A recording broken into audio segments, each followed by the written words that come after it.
What's going on? It's your boy Sermon at Sermon's Domain on Twitter. Today, DJ Khaled has put out his 8th album. That's 8 albums in 9 years. His first album, 2006, and he's up to this point. I feel like right off the bat, the title doesn't necessarily fit into, you know, Khaled as a DJ, as a person that brings all these people together. I feel like this album doesn't show a lot of change, and that's not saying a bad thing. But if you're gonna have a title like "I Changed a Lot," there needs to be some kind of a, change. But again, we see the same combinations, and I have a sort of a new format, and I wanted to talk about first 3 strong points on the album. My first point was having Future on 5 songs. Future is on fire this year. It's without a doubt he's one of the hottest artists, and having him on 5 records just helps DJ Khaled because people are definitely gonna want to hear him even if he's just doing hooks.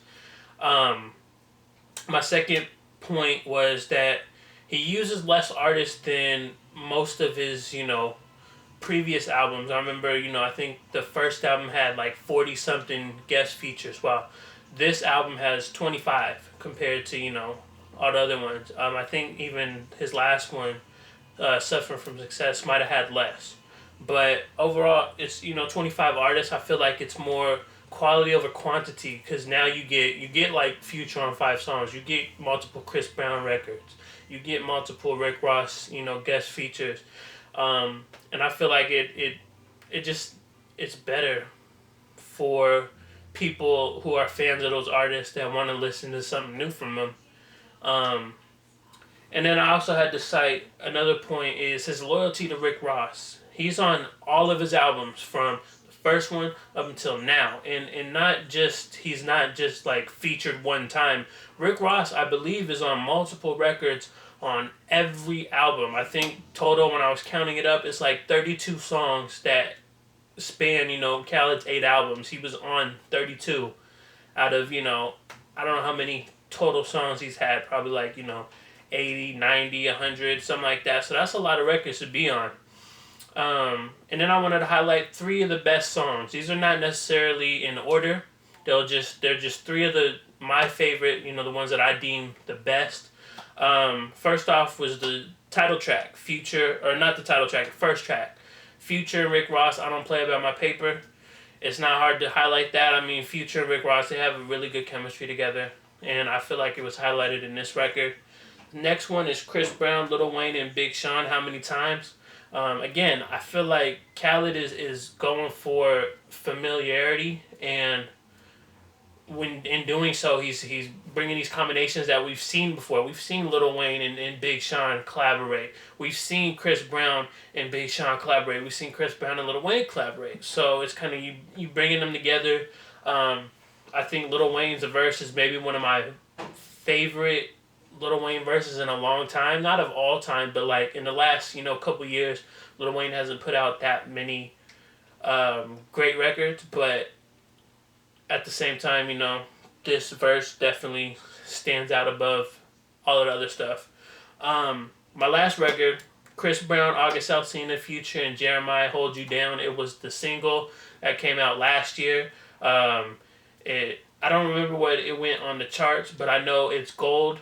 And interesting enough, besides his debut album, Khaled has a gold or better selling single for each album. So I feel like even though I Changed a Lot kind of felt rushed because he announced the release date like 2 weeks prior, at the same time, it still fits into that formula because he already had this gold selling single going into the album.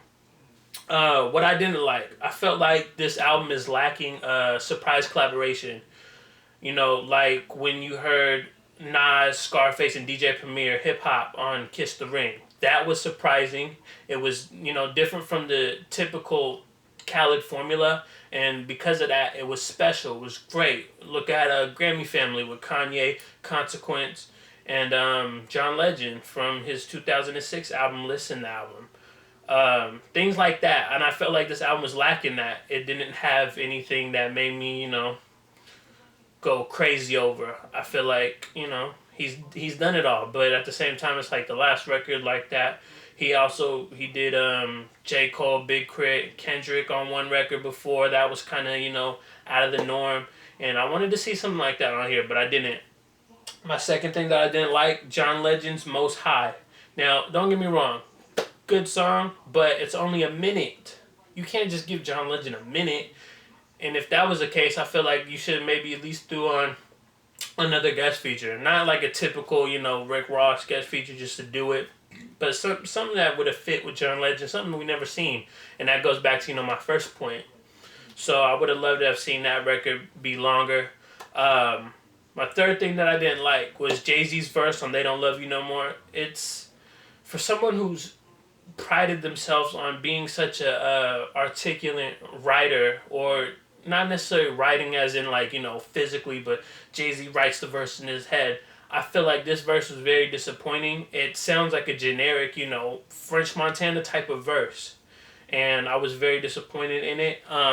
And it sucks because the overall record was good, but I feel like the Jay-Z verse just kind of holds it back. But Khaled's not going to take off a Jay-Z verse. You get a Jay-Z verse, you're going to use it because he doesn't, just do guest features all the time. So, should you buy this? Well, I recommend streaming it first because I felt like I was impressed with the album. More impressed than I thought I would be. But, at the same time, you're not getting anything new out of it. You're just getting new records, but the collaborations, they're the same. They feel familiar. And I have 3 questions to propose to you, the watcher. And 1, I feel like, is DJ Khaled ever going to take any risk, take more risk with his music? What do you think? Let me know in the comment section. What artist would you have wanted to see on this album, or, in a future DJ Khaled album? And then finally, what is your favorite record on the album? Let me know in the comment section. I would love to hear your thoughts and all that. My closing statement is, here we are at album 8 for DJ Khaled. He has a formula that continues to work, and until that changes, I don't see him, doing anything different. We're going to get the same type of records, the same type of collaborations, as with every album he drops. There's going to be good songs that will keep playing, and, bad ones that we'll forget existed. But let me know your thoughts on, I changed a lot in the comment section below. Then like the video, subscribe to the channel if you're not already, share the video, follow me on Twitter at SermonsDomain. And as always, I appreciate you for watching. Thank you for your time, and until next time, peace.